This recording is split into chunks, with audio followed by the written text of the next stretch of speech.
Honey, we need to talk. When those 5 little words hang in the air, you just know that something is wrong. It is never a happy surprise. It feels like a thick, heavy cloud has suddenly blocked out the sun on a beautiful afternoon. It is even harder when you have just walked through the front door after a long, tiring day at work. My feet felt like heavy lead weights. My lower back was aching, and all I really wanted was to sit in my favorite chair and find some peace. I looked across the room at my wife, Melanie. She was sitting there, holding a wine glass that she had already finished half of. It seemed like she was using that wine for a little bit of courage, almost like a piece of liquid armor to protect her from what she had to say. Even if I were blind, I would have known she was incredibly nervous. You could feel the tension in the room, like that heavy stillness you feel right before a giant summer storm breaks. Instead of saying a single word back to her, I just sat down, pulled off my heavy work boots, and went straight to the bathroom. I needed a hot shower to clear my head. I let the warm water pour over my shoulders, hoping it would wash away the dirt and the stress of the day. But even as the room filled up with warm steam, my thoughts stayed cold and sharp. I had a plan for tonight. I was already going to talk to her about the man she had been meeting for lunch every single day this week. I have known about this guy for a little while now. The big question in my mind was not really about who he was, but how far they had actually gone. I wondered if she was truly thinking about leaving our life together for him. Once I was finally dry and dressed, I walked back down the stairs. I was bracing myself, like someone getting ready for a blow they know is coming. There was a cold bottle of beer waiting for me on the kitchen table. I suppose that was thoughtful of her in a strange way. I sat down across from her and looked into her eyes while I reached for the cold glass. "Please do not be angry with me," she whispered softly. I did not say a word to her. I just poured the beer into my glass and watched the little bubbles rise to the top. She took a deep breath, trying to find her strength, and gripped her wine glass even tighter. "Oh, goodness, this is so very hard to say," she muttered under her breath. I stayed completely silent. I was just waiting for the truth. "You know that I love you, right?" she asked me. I looked at her and made sure my voice sounded very flat and empty. "Do I asked. "Of course I do," she said, her voice jumping up an octave. "It is just that—" I watched her struggle, trying to find the right words to use. I was not going to help her out or make this easy for her. She took a tiny sip of her wine and then finally let the truth out. "There is this guy at my work. We have become friends over the last few months. Well, if I'm being honest, we are more than just friends." There it was. The truth was finally out in the open. Now I had to wonder if she would try to take it back, or if she would finally tell me what she really wanted from me. I am attracted to him," she said. She finally admitted it out loud. I watched the bubbles in my beer again and let the silence sit in the room like a heavy, cold blanket. "I love you, Craig," she said, and I could hear her voice starting to shake. "So I am asking if you would mind." "No, of course you mind. I guess I am asking if you—" She let out a frustrated groan because she could not find the right way to ask for what she wanted. "For goodness sake, Craig, can you please say something?" I looked out the window at the sky. "The days are getting shorter now," I said. She blinked at me, looking very confused and a bit annoyed. "Oh, come on. You know exactly what I am talking about here." "Do I?" I asked her again. "Now you are just being difficult on purpose," she said. I could see a tiny bit of anger starting to show in her eyes now, mixed in with all that fear and uncertainty.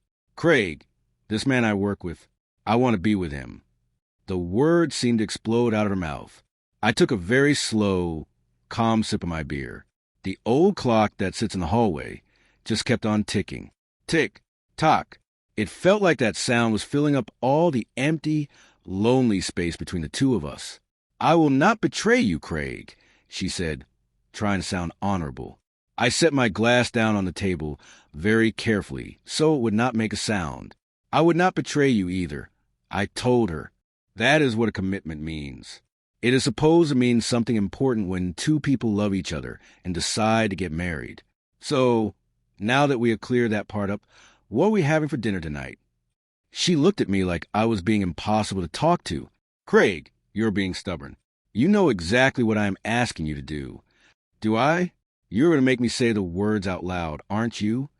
I asked, "The clocks are going to change to the winter very soon, don't they?" She looked like she was right on the edge of crying. "Can you please just talk to me like a normal person would? If that is really what you want, dear, what was it exactly that you wanted to talk about?" She sighed very loudly. "I just told you. I am attracted to a man at work, and I want to spend some time with him. In that way, you know what I mean." "Oh," I said, acting like I finally understood. "So you want to go out and do the same thing? Let me see. There is a woman at my work named Holly. She is absolutely beautiful. If I had the chance, I would love to spend a few hours being very close to her. And if I actually tried, I don't think she would say no to me." I stopped talking and watched her face get very hard and angry. "But there's a small problem," I continued. "I am married to the woman I love. Because of that, I would never throw our whole life away just for a quick thrill. I certainly would not expect you to forgive me if I ever did something like that to you." She saw a chance to try and make her point. "What if I gave you my permission?" she asked. Her eyes were very sharp now. She looked determined. "Then it wouldn't be a betrayal, would it? It would be a deal." She poured herself some more wine and gave me another beer from the fridge. "That is a very interesting way to look at it," I said. "But even if you said it was okay, would that stop you from feeling hurt? Would you feel jealous? Would you feel like I let you down and broke our bond?" She stopped to think about that for a long moment.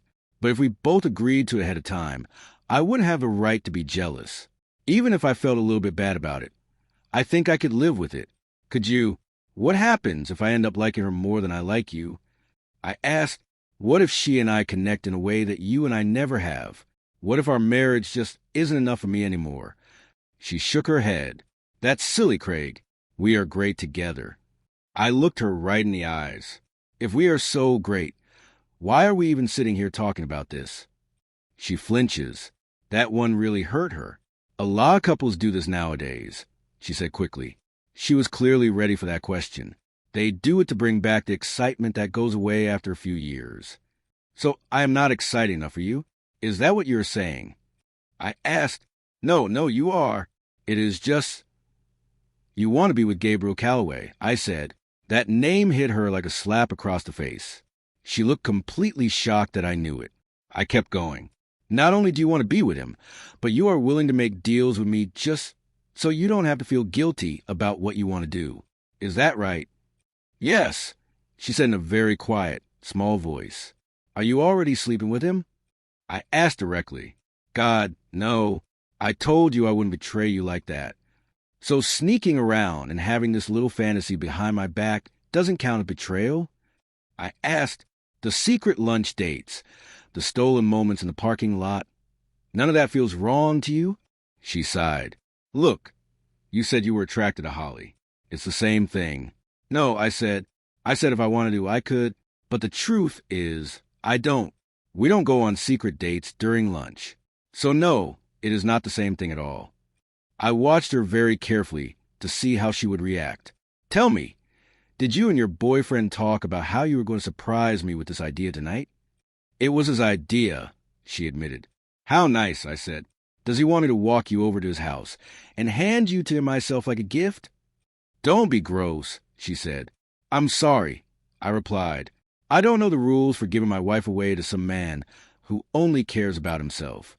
"He's not like that," she said. "You're getting angry and you promised you wouldn't." "I never promised that." I told her, "But you did make a lot of promises to be loyal when we got married. You are making this much harder than it needs to be." "Oh, I'm sorry.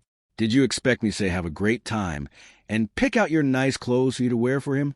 "No, but I hoped you would think about it," she says. "How long?" I ask. "How long do I have to think about my wife being with another man?" "I don't know," she says. "Okay, then tell me this. How long has this whole thing been going on?" She waits for a second.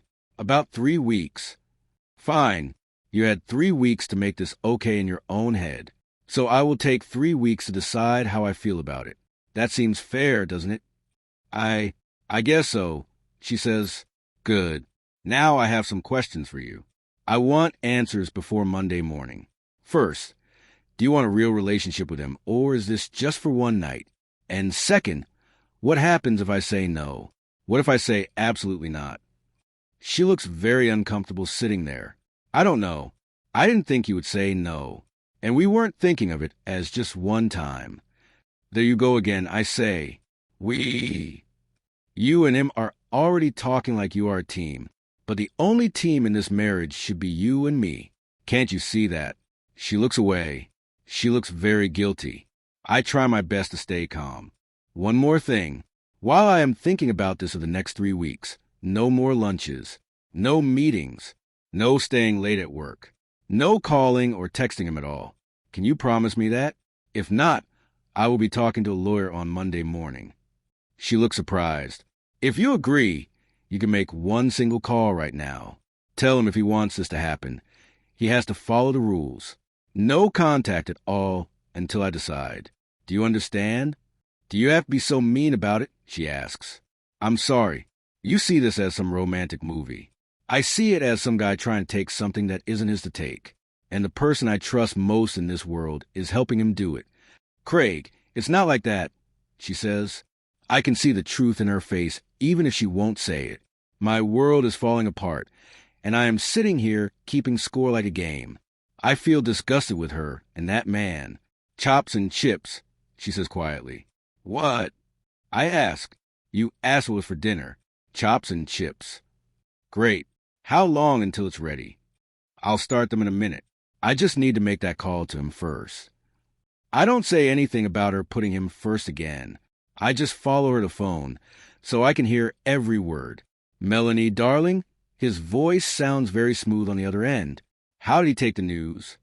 Not as well as we hoped, she says. He is right here listening to us. She sounds very nervous. He says he needs some time to think. What is there to think about? Gabriel asks. He says yes, and we move on with our lives. No, Gabriel.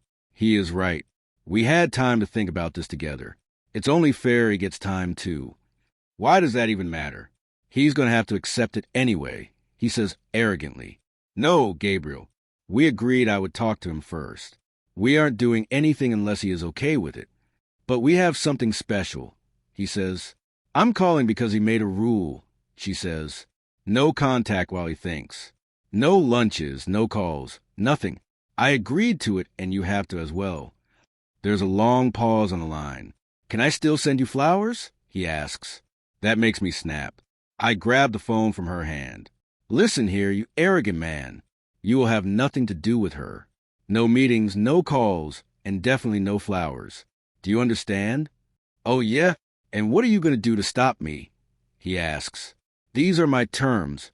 I tell him, if my wife isn't worth a little waiting for you, then maybe she will see that you don't really care about her at all.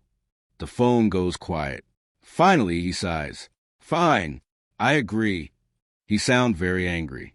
I know he is just a player, looking for another woman to add to his list. He doesn't care if he ruins our marriage. The rest of the weekend is very awkward for both of us. Melanie tries to be nice, but I spend every minute making sure she knows how much she hurt us. I started working on a plan. It took a few nights in the computer room to write everything out perfectly. I made it look very official, like a real legal paper. I told Melanie I was still thinking. She said she was following the rules, though she told me he tried to give her a note once at work. I am hoping he gets impatient and makes her mad. I can't live like this forever. Finally, it has been 3 weeks. Tonight, it is my turn to talk. I come home, and it smells like a really good dinner. I take off my boots and take a shower. When I come out, I have a big brown envelope. A beer is waiting for me on the table. Melanie is staring at the envelope with worry. What is that? She asks. I'll tell you later. I say, first, tell me what happened today. She looks very pale. How did you know something happened? I'm just waiting. I say, Gabriel came to see me today. I told him he had to wait. But he wanted a plan where we would meet up. I got angry and told him to leave me alone. He wasn't happy about it. She keeps looking at the envelope. What's in there? We will talk after dinner. I say, I want her to be a little uncomfortable. Dinner is very quiet. She is too nervous to even eat much. I even asked her the time twice just to make her feel the minutes passing by. After we finish eating, I lead her to the living room. She looks terrified. Melanie, 3 weeks ago you told me you liked a guy at work. You said you hadn't done anything wrong yet, but you both knew where it was going. She nods her head. Have you kept your promises to me? Yes. I mean, I haven't broken them, she says. And you still want to do this? I think so, she whispers. Well, I've thought about it a lot. I think you just asked me so you wouldn't feel guilty. No husband wants his wife to be with another man, so I hope you change your mind. But since you seem stuck on this, I have to handle it my way. I open the brown envelope. I'm worried that if I just say no, you'll do it behind my back anyway. So I had a contract written up, an agreement about cheating. If you want to do this, you have to sign it. I will sign it too, and we will have a witness. A contract? What is that? Read it. It's simple. It says we both know the other person might want to cheat. It says we might get divorced if it happens. It also has rules to keep us safe from sickness or embarrassment. She blinks. What do you mean by that? If you are going to be with him and then come home to me, I need to know I won't get sick. He gets tested before and you get tested after. And you must use protection every single time. He won't like that, she says. Well, I don't like that my wife is being tricked by some guy. You're not allowed to tell him or anyone else about this paper. That's the rule. What if he won't get tested? Then you pack your bags and move out. I say, I won't stay with someone who doesn't respect our marriage, but I don't want to lose you. So this is my compromise. You have to tell him this is how it is. She rubs her head like it hurts. I guess that makes sense. What else is in there? He is never allowed in this house. I say, I don't want the neighbors knowing. And you won't go to his place either. You don't know who might be there. You're being silly, she says. Maybe, but I take my promises seriously. You decided to throw yours away, so I am telling you the truth. I look at the clock and smile to myself. By Monday, she will find out he is in the hospital. If someone finds him in time, I show her more of the contract. You have to tell me when and where you are meeting. If I don't like the place, I can say no. I might even check the hotel room first to make sure it's safe. He wouldn't hurt me. You should trust him, she says. I laugh. You want me to trust a man who is trying to take my wife? She shakes her head. He hasn't taken me away. I look her right in the eyes. Yes, he has. You stopped being my wife the moment you cared more about what he wanted than what I needed. A marriage is about being a team. You aren't on my team anymore. She looks horrified. Maybe she is finally seeing how big this is. And no acting like a couple in public. I say, no flowers at work. No dates where people can see you. No buying special clothes for him. In public, you act like my wife. And you never say no to me if I want to be close to you. You will never talk bad about me to him. You will act like I am watching you, because I will be, and you only do basic things with him. Nothing special or new. This is all for you, she cries. I don't see any rules for you. I point at the paper. The same rules apply to me. If I ever did what you're doing, I would have to follow them too. But the difference is, I haven't done anything wrong. And look, I already signed it. She stares at the papers. You really think this is what I've been doing? I know it. I say, if you think this is honorable, why don't you call your mom or our daughter and ask them what they think? She looks down at the floor. I'm sorry. I see how it looks now. She sighs. Fine. You win. I'll sign it. No, Melanie. I only win if you don't do it. She signs all the copies. I give her one for herself. I've been doing a lot of research on computer. I tell her. I slide another envelope over. Go ahead. Look inside. Her hands are shaking. I found out everything about Gabriel Calloway. He is married. He has 2 kids, ages 11 and 9. They moved here recently. It was easy to find on the internet. But I also went to his old town. I pretended to be a private investigator. I asked people about him. Nobody liked him. He thinks he is a big shot, but he left his last job because a woman accused him of something very bad. It's all in those papers. She is reading and her face turns white. He has a wife and kids, she whispers. He told me he was divorced. He lied? I am so shocked. I say sarcastically. She keeps reading until she sees the part about the police report. She looks like she is going to faint. She drinks her wine very fast. Her hands are shaking so much that I have to take the glass from her. I pour myself a drink. I think we should celebrate. I say. She looks at me with tears in her eyes. Craig, I am so sorry. I feel like such a fool. You tried to tell me, and I wouldn't listen. How can I make this right? I was so selfish. Can you ever forgive me? I take a sip of my drink. Yes, I say. She looks hopeful. You have been very selfish. I continue. I wonder why I shouldn't just get a divorce right now. You were ready to leave me for a liar. And now that you see he's a bad guy, you want to be sorry. She flinches. I've been a terrible person. Even tonight, I was mad at you for the contract. But I deserved it. The contract isn't a joke, Melanie. I say. It's real. I recorded us signing it. My lawyer already has the files. She stares at me. It doesn't matter, she says. I'm never going to mess up again. I nod. Then I pull out 2 more papers. These are medical reports.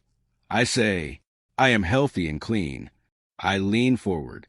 So, tell me, Melanie, does Monday at 8:30 at the hotel work for you? I thought I would go give Holly the night of her life. Her face freezes. She finally understands exactly how she made me feel.